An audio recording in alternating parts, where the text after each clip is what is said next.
សួស្តីបងប្អូនទាំងអស់គ្នាថ្ងៃនេះផងដែរខ្ញុំបានទៅរកកន្លែងស្ទូចត្រីមួយកន្លែងទៀតហើយកន្លែងស្ទូចត្រីហ្នឹងពិតជាសម្បូរដោយត្រីលូនខ្លាំងមែនទែនបាទហើយមុននឹងចេញទៅបាទក្រោយពីគេងមកទៅបានហូបអីក៏បាន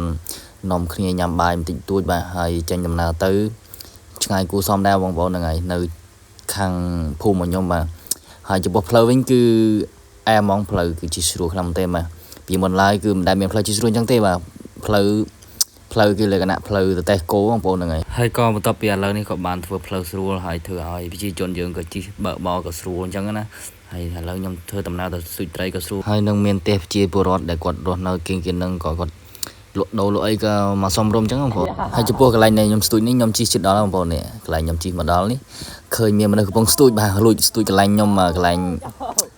នៃខ្ញុំក្លឹបស្ទូចបានត្រីលូនច្រើនណាហ្នឹងហើយហើយមកដល់ហ្នឹងមានណាទេក្រៅបងប្អូនខ្លួនឯងហ្នឹងឯងបាទខ្ញុំថាឲ្យលេងអីចឹងណាហើយពេលហ្នឹងដែរខ្ញុំក៏បានទិញមកសន្ទូចទិញអីចឹងតែពេលគេឃើញខ្ញុំមកសន្ទូចរត់បាត់សូនបាទសារសន្ទូចអត់ឈ្នះខ្ញុំដែរបាទព្រោះឲ្យខ្ញុំឆ្មាត់សន្ទូចបាទហើយចង់ដឹងថាសន្ទូចបានបងប្អូនចាំមើលថាខ្ញុំសន្ទូចបានមិនបានអូយតា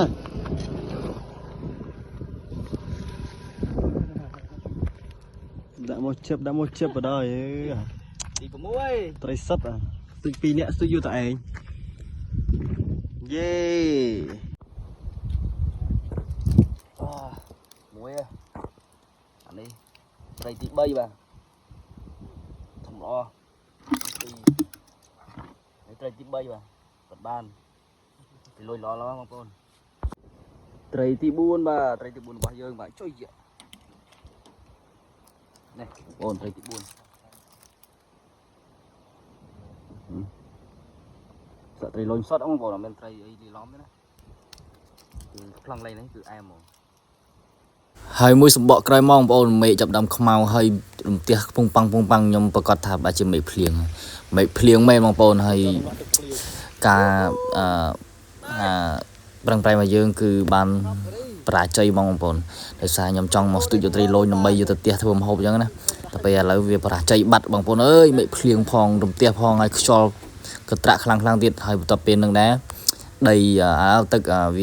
វាភ្លៀងហ្នឹងវាបានទឹកឡក់អញ្ចឹងបងប្អូនហើយត្រីក៏វាឈប់ស៊ីដែរបាទហើយអញ្ចឹងមកក៏យើងក៏បានបដូរទីតាំងទៅមួយកន្លែងទៀតបងប្អូនហ្នឹង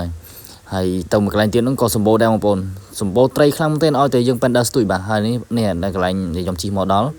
ហើយកន្លែងនេះមួយសម្បកក្រោយមកក៏មេឃភ្លៀងឈូទៀតបងប្អូនអើយថ្ងៃហ្នឹងមេឃភ្លៀងចង់4-5ដងបាទហើយខ្ញុំពិតជាពិបាករកត្រីបាក់ស្ទូចខ្លាំងមែនទែនបាទហើយប៉ុន្តែកន្លែងនេះគឺអែមបងប្អូនហ្នឹងហើយស្ទូចបានបាទត្រីនេះត្រីលូនត្រីអីក៏មានដែរត្រីកញ្ចុះត្រីឡាតអីក៏មានត្រីគ្រប់ប្រភេទបងប្អូនអើយសម្បូរខ្លាំងណាស់ឲ្យតែអ្នកប៉ែនដើរស្ទូចអ្នកប៉ែនរកត្រីបាទហើយអ្នកបងក៏បងអ្នកស្ទូចក៏ស្ទូចអញ្ចឹងណាហើយត្រីតាមផ្សារអីងាយបានទៅទិញតែឥឡូវរកតែខ្លួនឯងអញ្ចឹងហើយនេះកន្លែងខ្ញុំដាក់វត្តបាទហើយគឺត្រីដាក់ភ្លាមស៊ីភ្លាមបងប្អូនអត់មានថាយើងដាក់ភ្លាមយើងអង្គុយទុកសន្ទូចអង្គុយចាំទេបងប្អូនគឺយើងដាក់ភ្លាមគឺស៊ីភ្លាមហ្មងហើយខ្ញុំពិតជាសុំទោសដល់បងប្អូនខ្លាំងមែនទែនដែលខ្ញុំអត់បានថតពេលដែលខ្ញុំវត្តបានត្រីហ្នឹងហើយដូចខ្ញុំបញ្ជាក់ប្រាប់បងប្អូនគឺខ្ញុំថតដោយសារយើងវាពេលយើងពងថតនោះត្រីវាស៊ីវត្តអត់បានទេដល់ពេលយើងអត់ថតត្រីស៊ីវត្តបានអញ្ចឹងទៅខ្ញុំវាអត់បានថតពេលកន្លែងបងប្អូនកន្លែងខ្ញុំថតបានត្រីអញ្ចឹងណាហ្នឹងហើយពិតជាសុំទោសដល់បងប្អូនខ្លាំងមែនទែនបាទហើយចំពោះកន្លែងនេះវិញខ្ញុំបានបដូរទីតាំងពីកន្លែងហ្នឹងដោយសារវានៅជិតផ្លូវពេកខ្លាចទៅពេលយើងវត្តដែលត្រីវាស៊ីអញ្ចឹងណាហើយវត្តទៅចំគេជិះម៉ូតូជិះអីមកពីក្រោយអញ្ចឹងហើយកន្លែងនេះក៏កន្លែងសម្បូរដែរបងប្អូនសិតតែត្រីសិតតែមនុស្សមកស្ទូចច្រើនបាទហើយមេឃរបស់យើងក៏នៅអ៊ូអាប់ហ្នឹងឯងបាទរោផ្គររោភ្លៀងរោផ្ទះបាញ់មួយថ្ងៃនេះខ្ញុំពិតជាពិបាកខ្លាំងមែនទេបាទគឺសង្ឃឹមថានឹងបានត្រីបានអីឡំមកផ្ទះវិញដល់ពេលចង់ចាប់មកគឺមេឃភ្លៀងខ្លាំងពេកបាទហើយចំពោះត្រីនេះខ្ញុំស្ទូចបានបែរជាពេញមួយថ្ងៃដែរបាទបានបែរជាមកស្លបាទហើយនុយរបស់យើងនោះដាក់នុយចលែននុយអីចឹងនុយដីហើយចំពោះកន្លែងនេះវិញសិតគ្នារបស់ខ្ញុំស្ទូចជាមួយហើយត្រីស៊ីដាក់ស៊ីសបាយវត្តខ្លាំងទេបងប្អូនហើយបើសិនជាបងប្អូនដែលចូលចិត្តស្ទូចត្រីចូលចិត្តដាក់រោត្រីដូចជាខ្ញុំអញ្ចឹងគឺដឹងថាអែបងប្អូនអើយនៅខេត្តរបស់ខ្ញុំនេះគឺស្ទូចស៊ីមិនដាក់នុយអីក៏ស៊ីដែរបងប្អូនត្រីនឹងដូចជាសម្បូរមកពីខាងណាទេបងប្អូនអើយត្រីសត្រី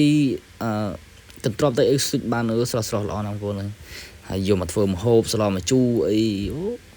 សក់ស្រែយើងឥឡូវនេះមេឃវាចាប់ដើមរោភ្លៀងម្ដងទៀតអញ្ចឹងទៅខ្ញុំក៏បានរៀបចំទៅផ្ទះទៅអីអញ្ចឹងណាហើយចំពោះថ្ងៃហ្នឹងបើសិនជាមេឃអត់ភ្លៀងប្រហែលជាខ្ញុំនឹងអាចស្ទូចត្រីបានច្រើនបងប្អូន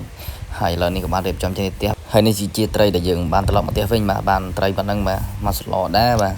ហើយនឹងការស្ទូចត្រីរបស់ខ្ញុំពេញមួយថ្ងៃបាទបានត្រីប៉ុណ្ណឹងឯងបងប្អូនហ្នឹងហើយហើយចំពោះវីដេអូរបស់ខ្ញុំក៏មានតែប៉ុណ្ណឹងបងប្អូនហ្នឹងហើយសូមកាន់តែភ័យទោសផងបើមានពាក្យពេចន៍អ្វីខ្ញុំសូមរំ